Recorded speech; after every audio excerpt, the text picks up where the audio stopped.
I'll transition to something that's a little bit more somber. Recently, 2 years ago, we lost a good friend in Marion Barber. And, a lot of people know Marion as the barbarian, and they know him as the football player and this just rough and tough football player. But that's not who Marion is. Nah, that's not who. Like if you know MB, you knew that. Like I always tell people, like when you hear the term of giving the shirt off your back, that's literally him. Like I've seen him. Yeah, that's like literally him. Give the just kind of give the people of briefly just. Especially the youth, man. Yeah. He was very big. Whenever I had my camps, I mean, he was the first one there. Yeah. You know what I'm saying? And he was always looking forward to doing that. And it was funny, you know what I'm saying, when I had my youth organization that I used to sponsor and everything. I mean, it was every year. They were looking forward to Marion. Yep. And he became part of my crew. Right. In a sense, man. All my boys, like the ones I grew up with and everything and stuff like that, they were like, dude, he cool as hell. Yeah. I'd be like, yeah, man, I said, he wild a little bit at times. Yeah. I said, but he just Marion though, dude. Right. I said, and once you meet his mom and dad and his brothers, you see how it is. His mom is the gentle soul. Yep. His dad, you can tell, was the wild one. Right. That's what Marion gets a little bit of from. But the gentle soul, you see it. You meet his mom and you understand, like, that's exactly where he gets it from. Yeah. Dude. I remember a time when we were after the season, we went to Vegas. And it was really and I remember, like, because the season was over, my birthday is in January. And I remember Marion telling me, and he said, just get there. Yeah, just get there. And I said, no, because at that time, like this, we're all men, and we're like, what you mean just get there? Like, I'll come, right? You're still like, but Marion's like, nah, just get there. Yeah. And I'm like, all right. And I remember me and Manny. We'll get the rooms, comp. So I get there. Yeah. When we get there, you were already there. Mm-hmm. When we get there, it's me, Manny, TC, somebody else. There's a limo waiting for us at the airport. We go, we get to the Bellagio. We always at the Bellagio. We get to the Bellagio, meet Marion there. He's like, all right, come on, boom, boom. He's like, hey, you and Manny in this room. So now I'm thinking to myself, like, dog, I ain't trying to be like right next to Manny. Like, I can afford to till you ain't the room. Till you get to the room. Yeah, absolutely. And I said, oh no, this is no, Manny way over there. Yeah, absolutely. Two-bedroom condo. Yeah, basically what it was. Yeah. It was a 2-bedroom condo. Yeah. And I remember, I remember, going out having a good time, and Marion liked to play baccarat. Bro, look here, man. You want the baccarat story, bro? Which one? Because I was there the night he won $500,000. The 475. There we go. Yeah. Let's tell the baccarat story. And so we're sitting at Bellagio has that private room. We do the private, the bar, yes. the privé. Yes. And so whenever we go, we started getting connected with them when we go with Bob Lavelle. Yep. And so Bob would always set it up. We could play all the table we want and bet whatever we wanted to bid. There wasn't no table maximum, minimum, whatever we wanted to bid, we could bid there. Yep.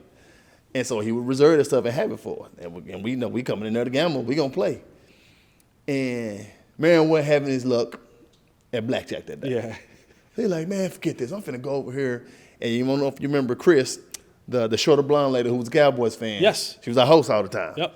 And she was like, here, I'm gonna show you how to play baccarat. He was like, all right, might as well. This ain't doing nothing. He looks at the dealer. Man, you took my money. And so he leaves, and somehow like the table turns around and we start hitting it. I was like, hell yeah. He's gone about 30, 45 minutes, bro. And he comes back, and it's in the middle of one of our deals, and he just pulls these red chips out and drops them on the table. Yep. I was like, man, in the middle of the game, I said, is that a $25,000 bet? What you do? He said, $475, dog. I said, what the hell you was playing? He was like, baccarat. Chris showed me how to do it. I was like, man, I'm finna get ready to go over here and play me some baccarat here in a second then. God dang. I mean, I was like, wow. Next thing he said, tonight's on me. I said, I don't know if I want to go. I really don't know if I want to go because this is gonna get super ugly, dude. I said, wow. I already know how he is without just. Now he playing with the house's money. Yep. He playing with the house's money, dude. And we go, and I don't even know if they had enough liquor for him that night because he bought Cristal. He bought Magnum bottles. Everything. Dom Perignon, Magnum bottles. And he wanted everybody to have their own bottles, so they brought the extra long straws. Yep. I said, you know I'm not doing this with you tonight. Yeah. Nope.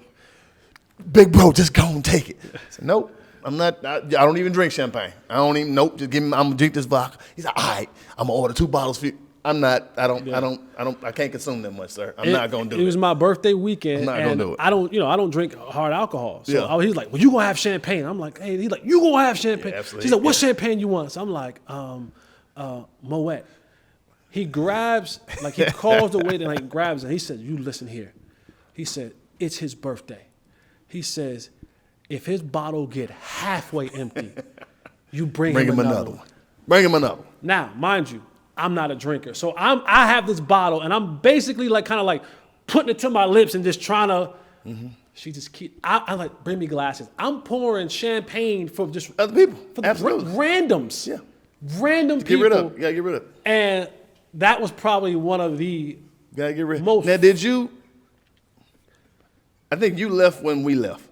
Because remember Marian and Phoenix, I think they stayed. Yeah. Maybe to show. I threw up behind the couch. Yeah, but you sure the hell did. I threw up behind the couch. You did. You I was like, threw up. PC. Dude, I just had to let it go. Man, you did what? You're like, man, in the corner back here. Hey. You throwing up in these people's establishment, man. Man, bring your ass on, man. Hey, it was the best thing that ever happened to me. God dang, bro. It was the best thing that ever happened to me. I don't think you ever heard what happened the next morning. No, I didn't. So I get down there, and I think I was the first one down there back in the prefect. And Jeff Smith, who was our host, he goes, man, you guys had a good night last night, huh? I said, you know what, Josh said it was a fun night, man. He's like, yeah, I saw the tab. I was like, that was Marion, dude. I went straight in the snitch mode. I said, that was Marion, dude. You know, he want all that money back, right? I said, that was Marion. He goes, well, I said, well, how big of the tab was it, man? He's like, oh, man, it's quite a bit. It's quite a bit. I said, 30? 35? He goes, oh, no, you're not even close. I'm not close. 50? 55? He goes, keep going. Damn, 60, 65? I said, keep going. 70, 75. A little bit more. 80? Tad more. I'm 81, 82. He said, around 82,000. I never knew that. That's the kicker. He said, but don't worry. They comped it all for y'all. Oh, that's. I said, hey, who? Thank you. Yeah, I never knew that story. I never knew the amount that was there because They wanted him to come on back down to that table and try to get it back. Look, and that was like before that night happened. You talk about at the blackjack table. Yeah. I don't know if you was at this particular. You might have went somewhere. You might have went in there and tried to play baccarat. But I remember I'm sitting there, Chashard. It's other party. We're playing, and I hit like 6 hands in a row. Now I'm not big money rolling. I'm $50 a hand, so I'm up a couple $100. Yeah, absolutely. Right, and I never seen nothing like this before in my life, and it scared me. And I'm not gonna lie, because Roy's at the table. Now you know they love Roy. They left because Roy was and he was there to get a marker too. So Roy's down 125 grand. Yeah, he don't care. Let me get another marker. And he goes, give me a marker for 125. Yeah, that's Roy. I watched Roy lose 125,000, get a marker for 125,000. Yeah. Win the 125 back. Yeah. Pay back the marker. Yeah. So I'm sitting there and I went about 5, 6, 7 hands in a row. I'm up a couple $100. And so, you know, if you walk in there and you see somebody hot, you don't sit down. You take your chips. You move around. And you put them on top of theirs. So I'm sitting there and I got, I'm $300, $400 on the table. Yeah. And over my shoulder, here comes $20,000. And I look, dealer cards. I look and it's Roy. So I picked the cards up and I looked at Roy. I said, what we gonna do? He told me something. Man, play the goddamn hand. Yeah, I said, brother, you put $20-something thousand down here. You felt some pressure, didn't you? It's a we thing now. What are we going to do? And they end up, but I say all that to say like that was Marion, and it was tragic to see how life turned for the worse for him because, Right. you know, he got to a place where he really couldn't trust anybody. Oh, yeah. And things got out of hand.